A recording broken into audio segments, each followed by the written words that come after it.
Ever poured your heart into creating an amazing course or training program only to have barely anyone show up when launch it? Trust me, I've been there too. It's frustrating, right? Here is something that completely changed my approach. What if engaging learners isn't just about creating better content, but about adopting better marketing strategies? Today, I'm sharing some proven techniques that marketers use that we, as learning creators, can borrow to create experiences that don't just educate, but actually captivate people and inspire them to take action. Whether you're a small business owner trying to train customers, an entrepreneur building courses, or an educator trying to stand out, this one's going to help you get the attention your content deserves.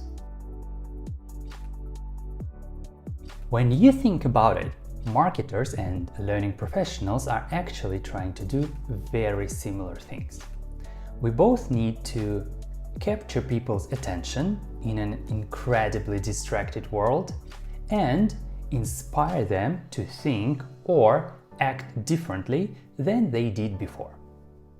The main difference? Marketers are often much better at it.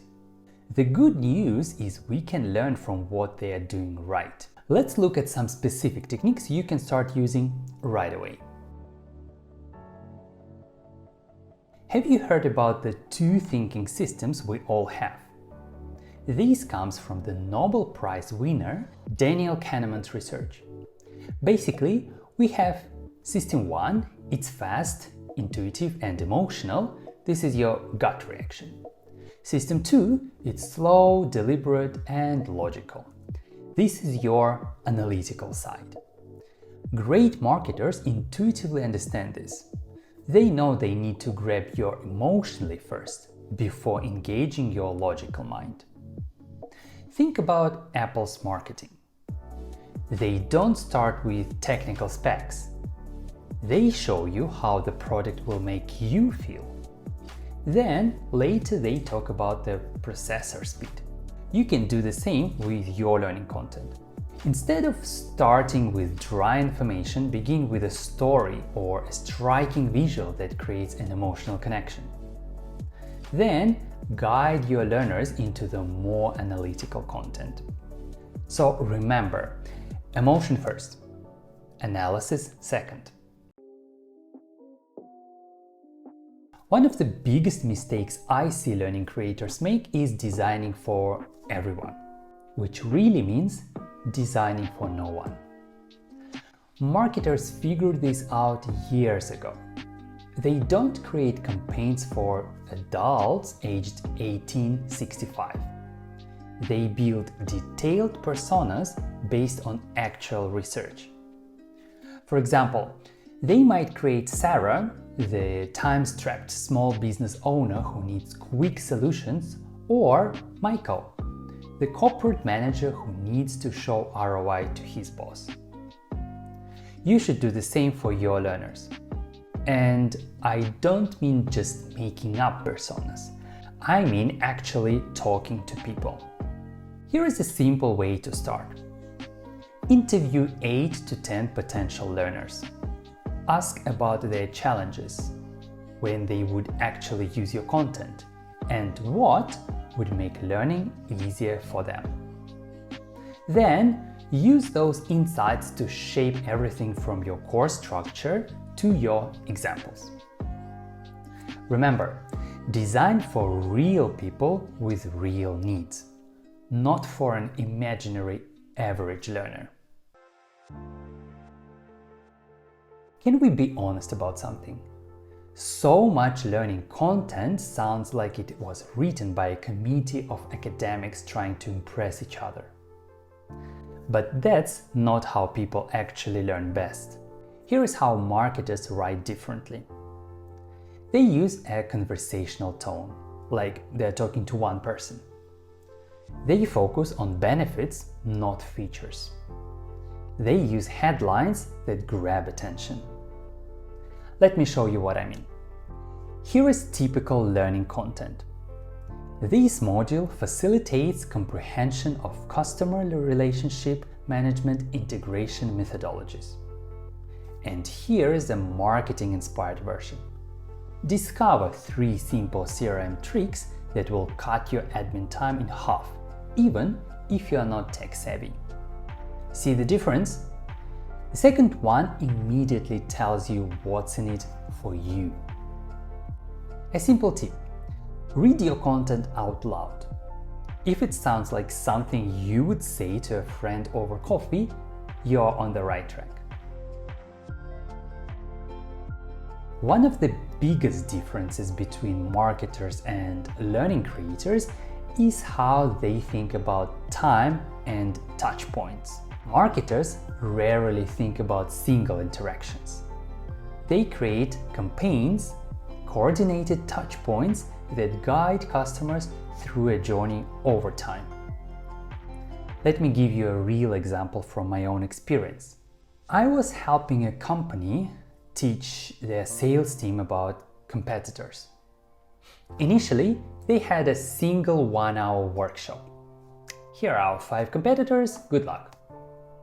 Instead, we created a 6-week journey that included a 20-minute kickoff session to frame the topic, weekly emails with bite-sized competitor insights, a chatbot for in-the-moment questions when talking to customers, short quizzes to reinforce key differences, and a final discussion session to share experiences.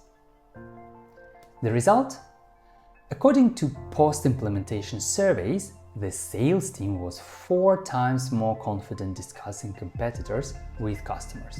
According to the Ebbinghaus forgetting curve, people forget about 70% of what they learn within 24 hours if there is no reinforcement.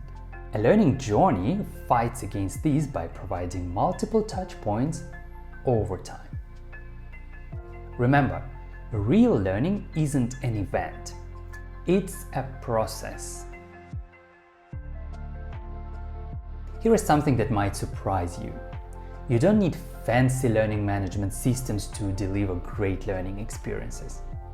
Marketers have incredibly powerful, user-friendly technology, much of which you can repurpose for learning at a fraction of the cost. Some examples. Email platforms like ConvertKit let you send automated, personalized learning content. Zapier can automate administrative tasks like sending certificates or reminders. Tools like Typeform can create interactive assessments that look beautiful. The best part? Many of these tools have free or low-cost plans perfect for small businesses and entrepreneurs. One of my clients was able to save over 15 hours per week of administrative work by automating their follow-up emails and certificate delivery using these tools. Let's talk about AI, because it's changing the game for content creators of all types. Don't spend countless hours writing content from scratch or analyzing feedback. AI tools can dramatically accelerate your workflow. Use ChatGPT or Claude to draft or enhance learning materials. Try tools like Otter AI to transcribe and analyze interviews with potential learners. Use Canva's Magic Write to create social media posts promoting your courses. In my own work, I found that using AI for the first draft of content can save about 30% of my creation time. Time I can spend making the content more engaging and personalized. AI won't replace your expertise or your personal touch. Those are more important than ever. But it can eliminate much of the tedious work, giving you more time to focus on the creative, human aspects that make your content special. If you work in a company or with clients, you know the struggle of getting buy-in for new learning approaches. This is where thinking like marketer can really help. The key difference? Marketers are obsessed with showing measurable value. Here is how to bridge that gap. Speak the language of business outcomes. Set up simple ways to measure impact. Share success stories and testimonials. For example, don't just say we are creating a better onboarding experience. Instead, say this new approach will reduce time to productivity by 20% and lower first month turnover by 15%. Before implementing a full program, run a small pilot and gather data. Even simple before and after surveys can give you compelling numbers to share with stakeholders. Remember, people support what they can see working. So there you have it. 7 powerful strategies from the marketing world that can transform your learning content. Appeal to both emotional and logical thinking. Create research-based learner personas. Write conversationally and focus on benefits. Design learning journeys, not one-off events. Leverage marketing technology. Use AI to accelerate your workflow and show measurable value to stakeholders. The goal isn't just to create information, it's to create transformation. So, what's your next step? I would recommend starting with just one of these strategies. Pick the one that resonated most with you and implement it in your next learning project. If you found this helpful, hit that subscribe button for more practical tips on creating learning that actually works. And I'd love to know, which of these marketing techniques are you going to try first? Drop it in the comments below. Thanks for watching, and I'll see you in the next video.